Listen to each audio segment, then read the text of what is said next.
Uh, Raul, the first thing that we can talk about is that we need to do some things in stages, and, Okay. and that's kind of hard to do when life is kind of all in a mix. Hmm. All right. It's sort of like the difference between the ingredients that's going into baking a cake or baking bread versus the ingredients after they're already mixed together. Okay. Right. So your life is already a great big mix of stuff. Yes. What we need to do is to start doing some separations.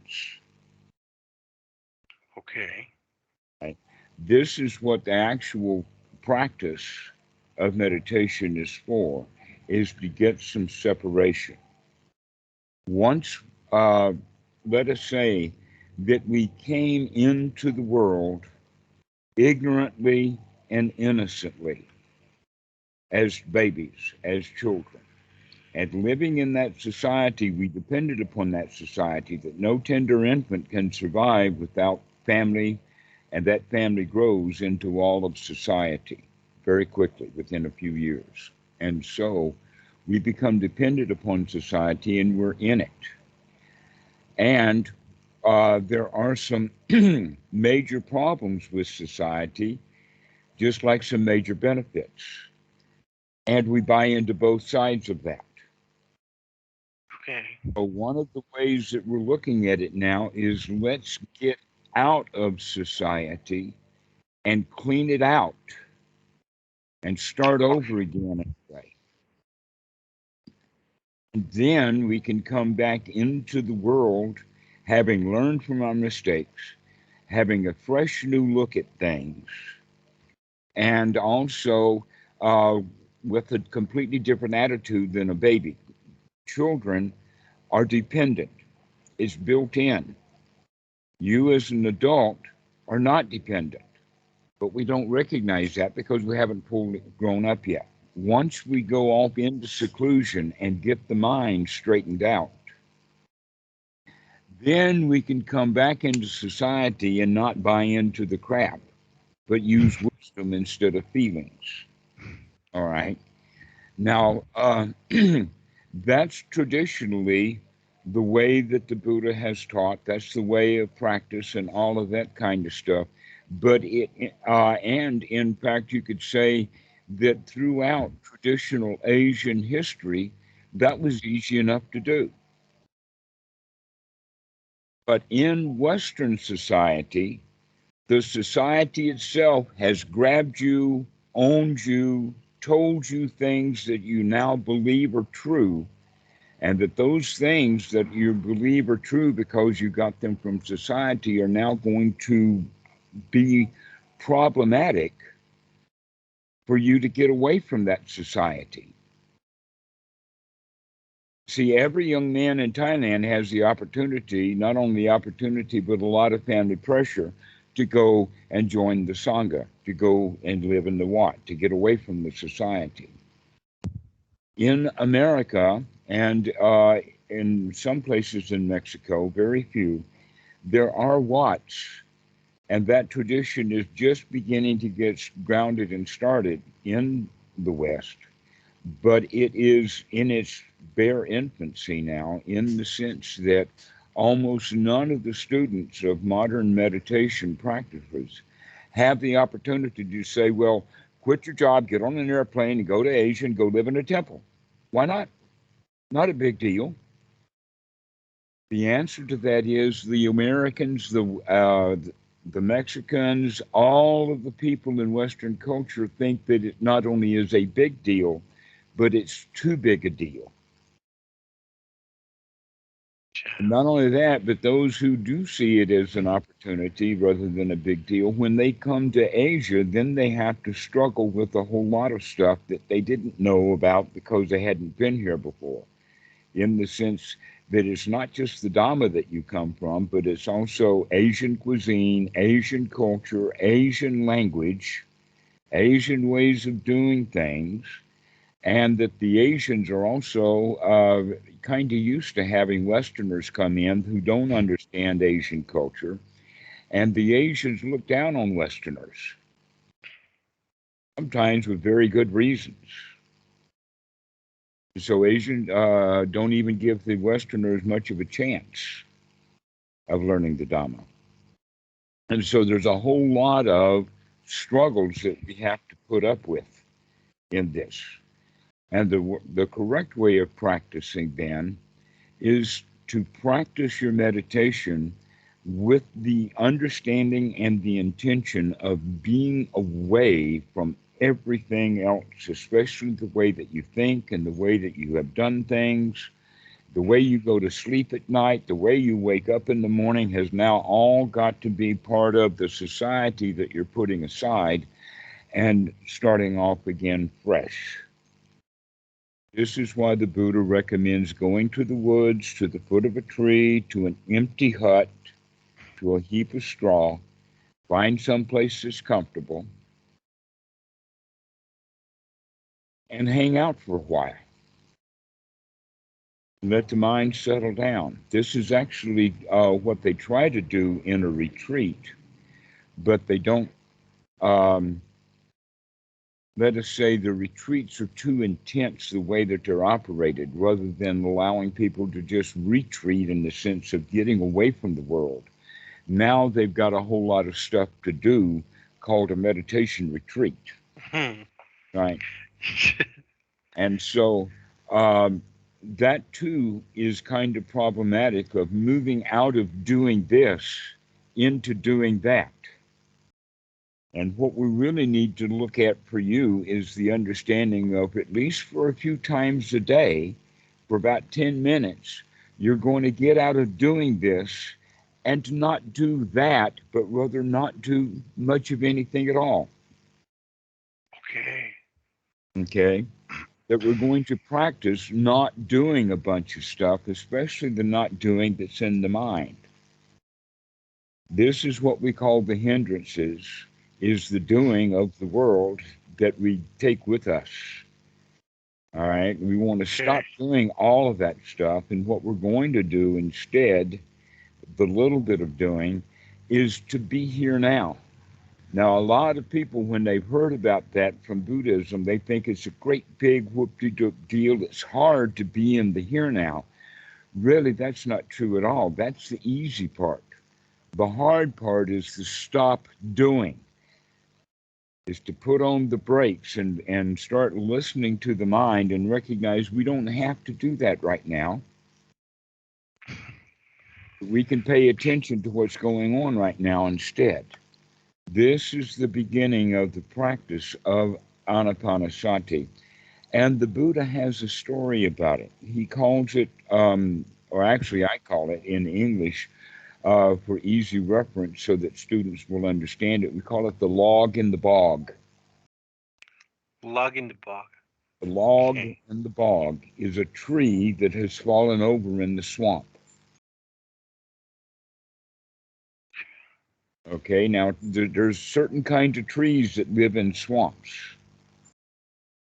So we're not talking about a giant oak in the swamp. We're talking about the kind of log, a cypress or something, the kind of tree that would be in the bog. Now, in the Buddhist time, there were professional fire starters. Getting fire started was not the easiest thing, and so they developed an entire profession out of it and eventually a religion. But the professional fire starters were actually very good at rubbing sticks and things like that together. They had all the right equipment to make a fire fairly easy for themselves. So the question is, can a professional fire maker, come to that log in the bog and set it on fire? Well, he's a professional. He's a professional fire maker. Can he set that log on fire? Now, he doesn't have the modern tools like acetylene torches. Well, he does have his tools, but the point is that no, he cannot set that log on fire because it's saturated, soaking in water. That in fact, over time, those logs go deeper and deeper as the water completely fills them up to the point that some of those logs either sink completely or ride on the surface just so an inch or two of the log is above the surface of the water. Because it's so completely saturated with water now that it's waterlogged.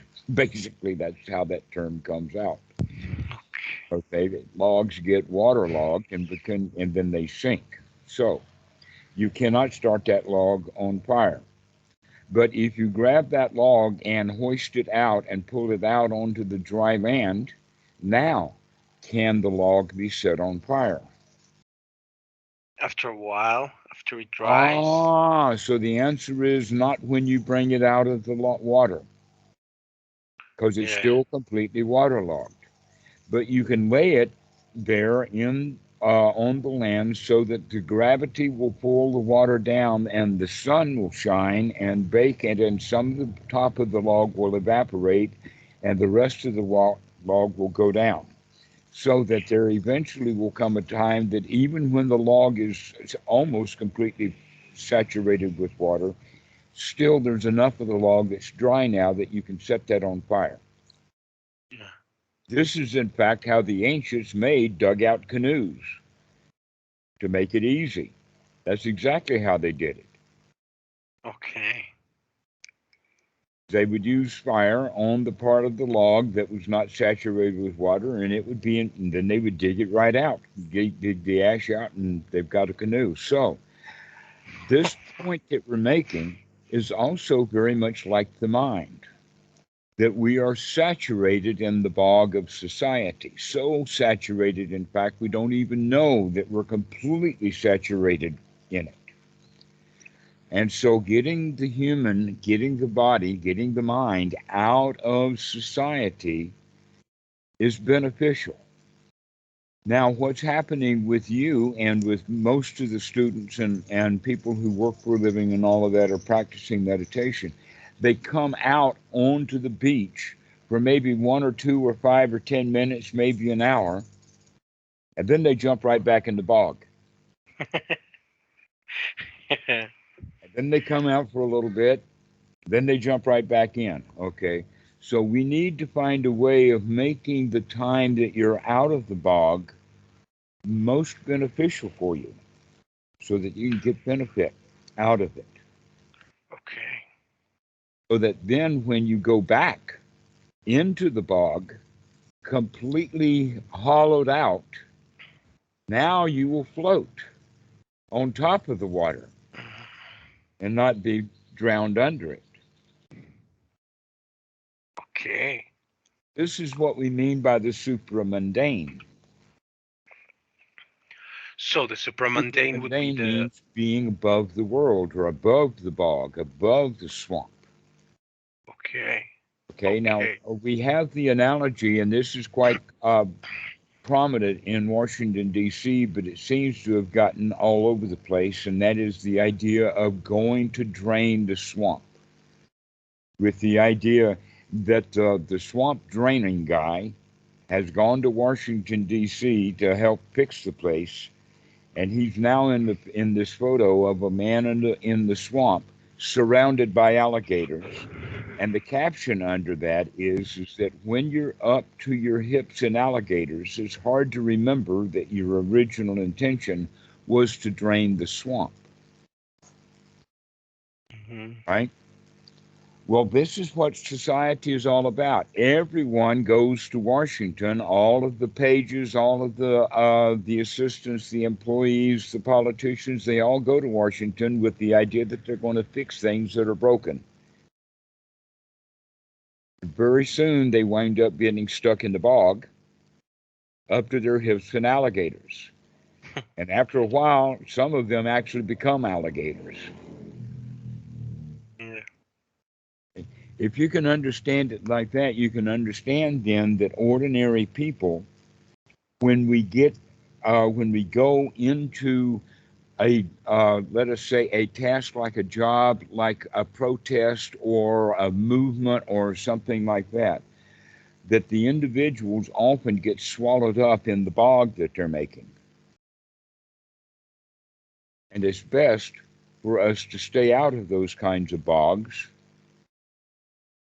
and stay high and dry.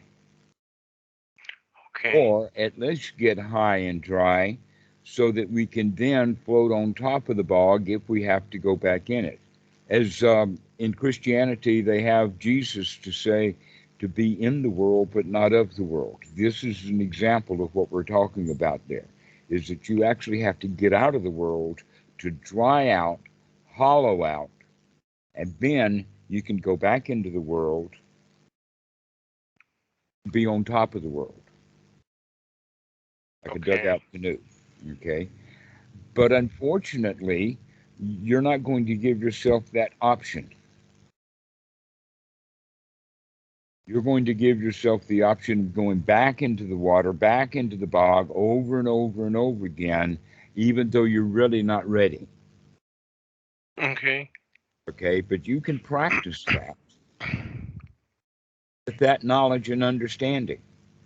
But the first thing that we need to do is for a while to get the idea of coming out of the bog, to come out over and over again, sometimes several times a day. So the style that we're going to use, rather than all meditation all the time for a short period of time, we're going to have uh, meditation interspersed throughout the day to give you an opportunity to get out often, to get out of the bog, to get out of the bog over and over and over again. Okay. Okay. And so when we talked before, I talked about when you wake up in the morning and as you're going to sleep at night, but I'm actually putting that in the reference of only two opportunities of several that you will have throughout the day. Now, for you, you'll have to figure out what those are, but I would recommend that the students actually start putting in about an hour a day. Put some skin in the game, put some time into this. However, sitting all at one time for an hour is not recommended for several reasons. One is that the human attention span is not an hour. It's normally only about 20 minutes. And number two, the body is not used to sitting in postures for long periods of time. And so breaking it up and having shorter sittings more often has other benefits, in the sense that if you have that old repeating mental habit pattern that you're using throughout the day, and now 6 times a day you're interrupting that pattern and putting a new pattern in, then Okay. that means that that stuff will become part of the memory, and at other times you'll remember it when you need it. And so we're looking at the way of linking it all together. So instead of just leaving the world getting high and dry, all hollowed out, everything is good and hunky dory, and then we can either sit high and dry or go for a cruise. Either way, that's one path. But that's not a path for the Westerners, because the Westerners have the job, they have the school, they have the mommy and the daddy's pressure, they have the society's pressure and all of that kind of stuff. And part of that pressure has to do with a certain kind of vocabulary that's intended uh, to belittle or downgrade people who are actually acting in a much more wise, wholesome way in their life. Mm. Wise, wholesome people are often called layabouts, lazy. Well, 'cause they don't act in the norms of the society. Like I would take it chill instead of acting like it's like all I need to work, I need to do this, I need to do this and that. So I'm Mhm. just like, it's okay. There's no All rush. right. So what we're going to do now is practice about 6 times a day to actually chill out. Okay. and and would that be like sitting down? Yes, we can work on that. That in fact we can do that. But it's a little bit more of an advanced activity, what I'm thinking about now, in the sense of every time that you sit down in a chair should be an opportunity for you to chill out. Okay. Every time that you sit down, but there may be times when you don't, and then you'll feel bad. So, but you can remember to take the opportunity that sometimes when you sit down in a chair, instead of sitting down to work, you can sit down to do nothing for 5 minutes and just enjoy the fact that you're sitting with no place to go and nothing to do, and the boss is not calling, and there's no alligators on the floor, and everything is hunky dory for 5 minutes. And I don't even have to think about that email. I don't have to think about that job that I've got to do. I could just be happy and hang out and watch my breath. Okay. So here we're going to start having wholesome thoughts. And one of the unwholesome thoughts would be, you ought to be meditating. That's an unwholesome thought. A better way of thinking of it is that, yeah, this is a good time to meditate. I could just sit down and relax. Okay. Yeah. And that To happens just sit quite a down and lot. relax. Oh, I can just sit down and relax. I don't have to think about all the troubles of the world. I can get dry from that. I can get out of that bog for a little while and get myself chilled out just a little. We keep practicing that over and over and over again, and it begins to link throughout the day so that the students begin to remember over and over and over again to take a deep breath and just to chill. Chill out. Okay. All right. So, this chilling out process has the quality of removing unwholesome thoughts. Now, the Buddha talks about it in the sense of kilesa and or kusala rather, and akusala. The word kusala actually is a word that comes from, it's actually a part of India as a location, but its original term was that it was a kind of a grass.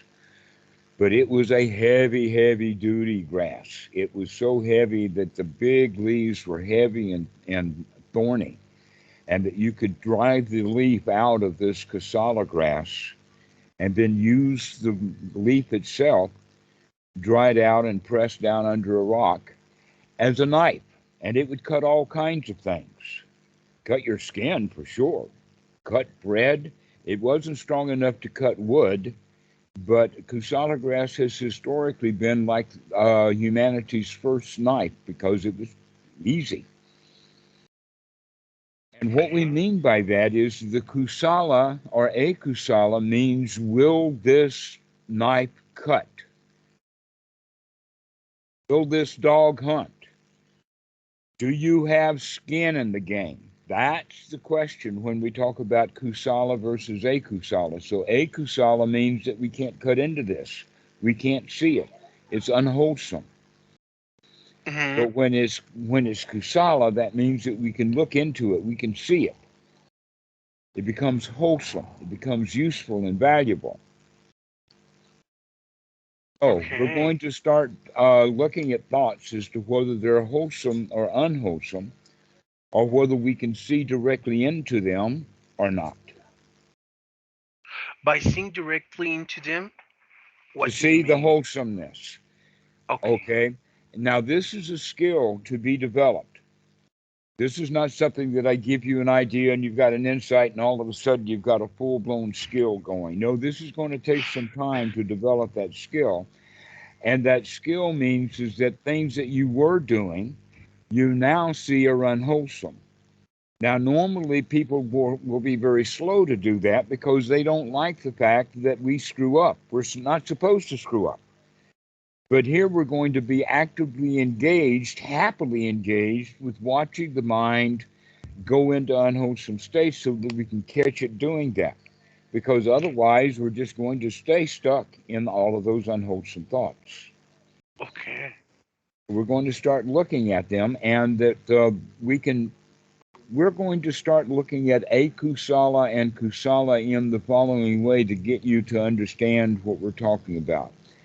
If you have a thought about something that is not here, then you're Okay. having a thought about something that does not exist right here, right now. Okay. Isn't that interesting? So if we're having thoughts of the past, we're not here, we're not present. If we have thoughts about work that has to be done into the future, we're not here, we're not present. So, for the beginner, we can begin to understand that any kind of thoughts that are about the past or any kind of thoughts that are about the future, or also we can have any thoughts that are about things that are not happening right here in front of us, right here in this world, but in fact they're in some off unknown world, say Washington, D.C., or the other side of Mexico, Okay. thoughts of the Yucatan, thoughts of the border, thoughts of other places, is actually delusional thinking.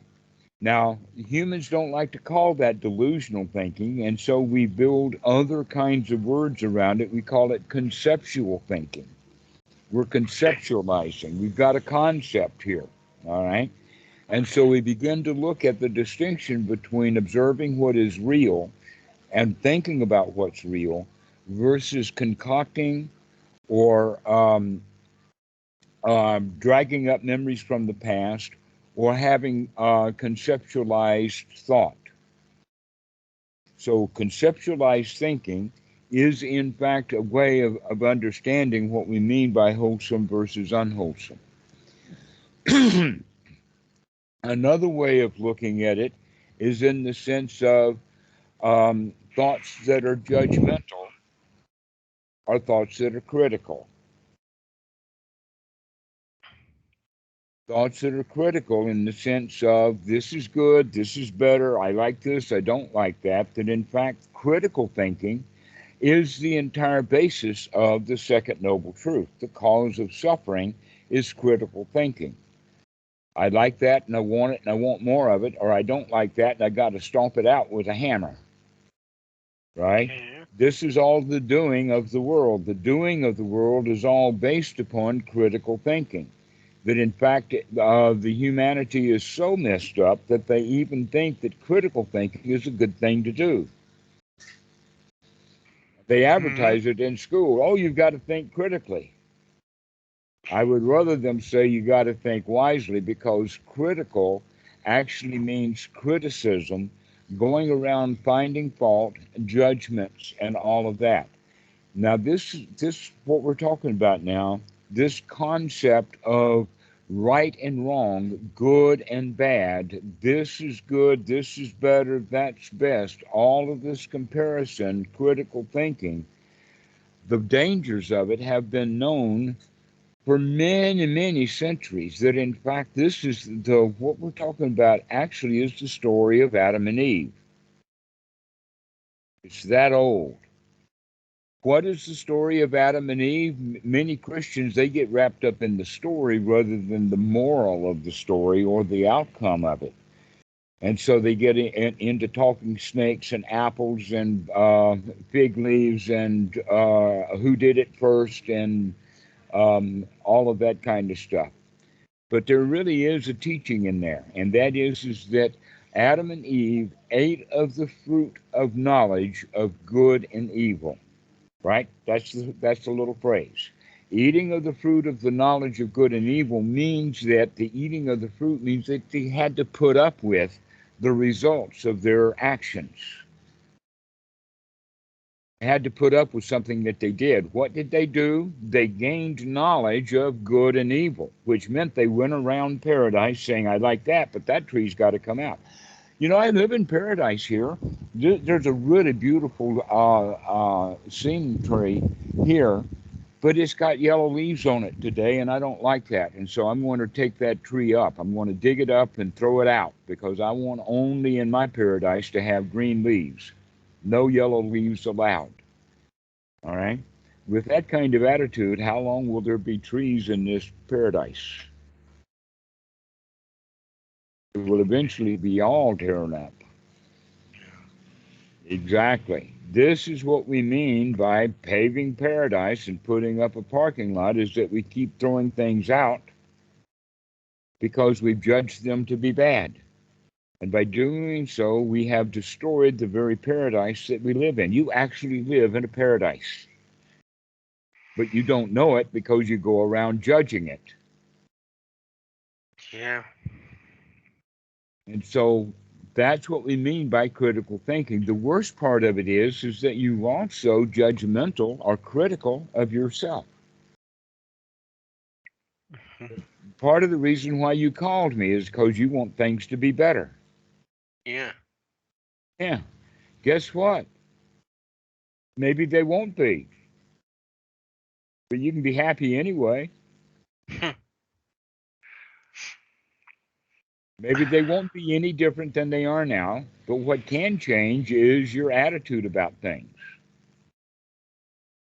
so that you can begin to see it as a paradise. Where you are right here, right now, this is a paradise. But when we are leaving paradise in order to go into the past, when we're leaving this paradise in order to go someplace else, when we leave this paradise in order to go off into the future, we're not really living in the real world. We're not being here now. So, this is one of the ways of looking at it in the sense of what is wholesome and what is not wholesome, is whether the thoughts are critical or whether they're nurturing. Because there's another way of talking about it, and that is to let everything be okay, to nurture. That in fact, when a new baby is born, it will not survive unless it's nurtured. But almost always, it doesn't happen 100% of the time, but most of the time, mom will get her baby and she will nourish it and nurture it and take care of it. And that feeling of nurturing and taking care of that mom has for that infant keeps that infant alive and well. But it doesn't last for long. Actually, it seems to last about 4, 5, or 6 years at the best. And then mom becomes critical of that child. And Mm. now the child is living with criticism for the rest of his life, and he longs for and misses the original nurturing that he had when he was a tender infant. And to nobody ever bothered to tell that guy that he can nurture himself.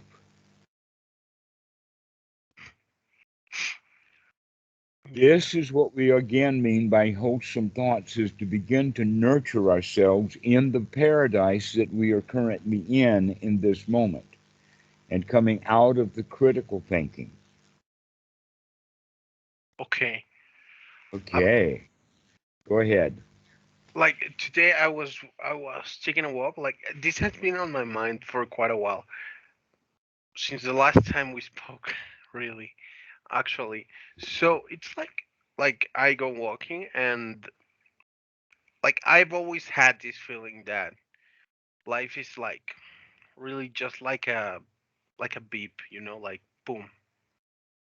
So Well, this before moment certainly is, followed by yeah, another boom, followed by another boom. Some people call it like foam with little bubbles just popping one at a time. Pop, pop, pop, pop, pop. The Buddha yeah, talks about it like in that is one by one as they occur. New moment, this new moment. Everything is new. But anyway, yes, life is like that. but now I was walking and I was like, well, yeah, it's like I don't know if it's going fast or it's going slow. Like I'm right here right now and I like it. So I like I call that a wholesome thought. So I feel like yeah, and it cheers me up, and I feel like okay, and I feel like warmed up, like if I had some blanket on, and I'm like yeah, let's go, and and Hmm. and and yeah, and but like I would like to have some ground to actually recognize whole and unwholesome thoughts? Well, that's going to take some investigation on your part. Okay. But it sounds to me like the kind of thoughts that you have that allow yourself to feel warm and gushy and all chilled out, those are wholesome thoughts. Okay. You can recognize that as wholesome thoughts.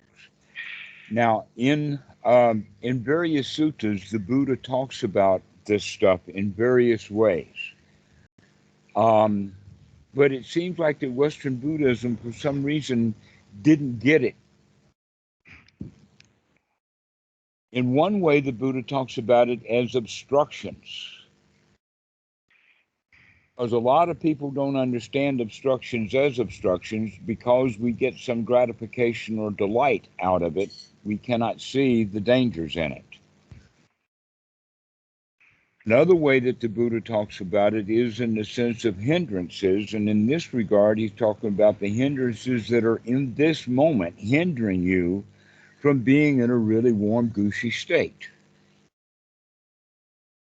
Another way of mentioning it is like the way that we've been talking about Kusala and Akusala, or wholesome and unwholesome.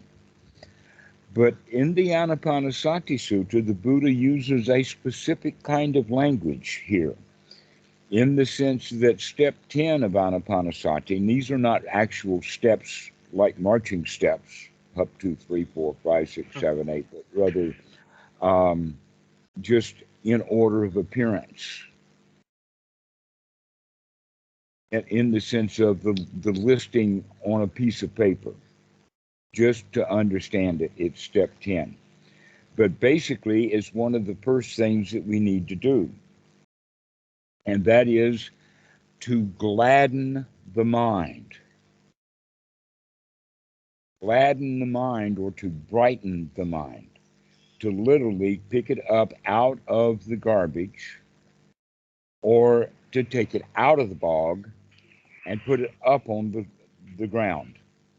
The brightening of the mind, the lifting of the mind, the gladdening of the mind, and this is done with gladdening thoughts. And that the Buddha actually had one as an example that's quite famous in the teaching. This is actually, you could say that this one phrase that I'm about to say was the linchpin that put the entire package together for the Buddha so that he could understand things correctly in the sense of the Four Noble Truths, the Eightfold Noble Path, and all of that. And that is the phrase, aha, I see you, Mara. Okay. Aha, I see you, what's in the mind. I can see you as Mara. Now let's define Mara for just a bit, because there's many different definitions, but they're all kind of pointing in the same direction. Sometimes the word Mara is used for the word world, in the sense of society, not in the sense of planet Earth. Yeah. It can also be thought of as devil. Mm-hmm. It can also be thought of as the mind. But in the way that we're looking at it right here is that it can also be referring to unwholesome thoughts, Yes. or Okay. devil thoughts, or thoughts that hinder us from being in a good state. But when we say, aha, I see you, that means that we're separating ourselves from those unwholesome thoughts that we were stuck in. Aha, I see you is the very dragging the log out of the bog. Okay. The bog is not the owner of the log, nor is the log owning the bog. We can come out of it. Aha, I see you, Myra. I can see what you're doing, Mr. Mind. I recognize that thought. I can see it. Now, we can look at it this way. Notice that my hand is going around and around. This is the world, this is the spinning, and this is the mind in the sense of taking a journey with that.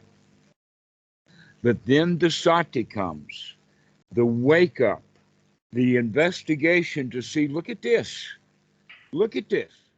Then we say, aha, I see you. Notice that distinction here. Before I was in it, grasping, clinging in that thought. And now the wake up, look at that. And then the next one is this moving out. Aha, I see you, Myra. I see what I was doing. And now it's separate. It's no longer stuck. It's now separate. So that you begin to separate who am I here in the sense, am I the observer that's observing this, or am I the thought itself? Who is the thought? Am I the thought? Now, most people, they really are attached to their thoughts. You attach also to feelings. I am angry, or I am sad. And they almost always are associated with thoughts. I'm really troubled. I'm really upset. No, just thoughts are troubled. And the troubled thoughts will give rise to the feelings of anger, but you are neither one of those things. Like I feel angry, but I am not the anger. But you're not you are not the anger itself. It's just sensations of the body that feel the anger. Okay. I am not that thought. You are not the anger. Okay. But we can separate. We can move out. You are not the anger itself. That we can gladden that stuff up and take control. Aha, I see you, Myra, is a major change in one's life. That changes us from the victim to the winner. It takes us from being attached to being unattached. It takes us from being caught in the world to be above the world. This is a major point. We need to practice that often, over and over and over again, to separate ourselves from our own mind. Aha, I see you, Myra. I see you. I see that unwholesome thought. And that aha, I see you, Myra, is now a wholesome thought. That thought itself is a wholesome thought. Okay. But most people don't understand that. And so when they say, ah, there I go again, I see it, I see it, I see it, okay, but they don't like it, they don't like it. I'm so stuck in that stuff, right? And so this is where we take the right effort or the gladdening of the mind to say, aha, I am not that. Aha, I can separate myself from that stuff. And so now we can begin to make a change in a very wholesome way in the sense of gladdening the mind, which means I'm really happy that I can see that crap, as opposed to being really sad because there's just more crap to deal with. Yeah. This is a major change in one's attitude. And we need to foster that attitude from the attitude of being the loser. There I go again. Oh, poor me. I can't get out of it. And aha, I see you. I can take care of this. I can handle this. Okay. And so we need to practice this several times a day for about 5-10 minutes, just to practice chilling out, to practice I don't have to have thoughts of unwholesome. And that you can, by doing that 5 or 6 times a day, it begins to get connected so that you'll have connecting thoughts between. So let's figure out for you what would be good uh, just for 60 minutes, 10 minutes apiece, 6 times a day. And so one would be when you first wake up in the morning, that instead of doing what you normally do, you're going to actually stay there for 10 minutes thinking about how nice today is, how refreshed you feel, how I can Okay. take a deep breath and just relax. Everything is hunky dory, and I really enjoy just laying here. So you can set your alarm 10 minutes early Okay. and Yeah. do this for about 10 minutes. And then when you lay down at night, letting the cares of the world go away and having thoughts of everything is okay. I don't have any place to go and nothing to do. A lot of people have a bit of insomnia and they want to go to sleep, but they can't because they're too busy thinking about something. If you can easily go to sleep, that's great. Go to bed, go to sleep happily. Okay. So we've got two of them out of four. We can find four other times a day. One of the times that you could do that would be like if you go to work someplace on public transportation. You can spend 10 minutes on public transportation, just enjoying the heck out of your subway ride Well, I'm without doing having to think about getting to home work. office. Like I Oh don't yes, transport okay. myself. So every time, you can have a little alarm clock, or maybe not. You can have it as an event in the sense that lunchtime. That's always a good time to take out 10 minutes. Yeah. Okay, and in the middle of the afternoon would be a good time to take out 10 minutes. So instead of taking a coffee break, you can take a happy break. Okay. That might include a cup of coffee. So you can find 4 or 5 times a day that you can just sit for 10 minutes and just chill. Okay. And thoughts of unhappiness, thoughts of someplace else. Aha, I don't have to think about Aunt Susie. Aha, I don't have to think about politics. Aha, I don't have to think about the job. I can just sit here and think about breathing in and breathing out and chilling and having a wonderful moment. Okay. And this is the beginning of the practice. Okay. All right, great. Well, let's go ahead and finish now. I think that you've gotten what we need to do, Yeah. and we Yes. will talk to you later. This has been a really great chat. I really enjoyed it, and I especially like it when I can see that the students have got it. They've got what I'm Oh, talking about. it sure feels great. Excellent, excellent. Okay, Rahul, we'll see you soon. See you, Dhammarato. Okay, Have a bye-bye. pleasant day. Yes, you have a wonderful moment. Thank you. You too. Bye bye.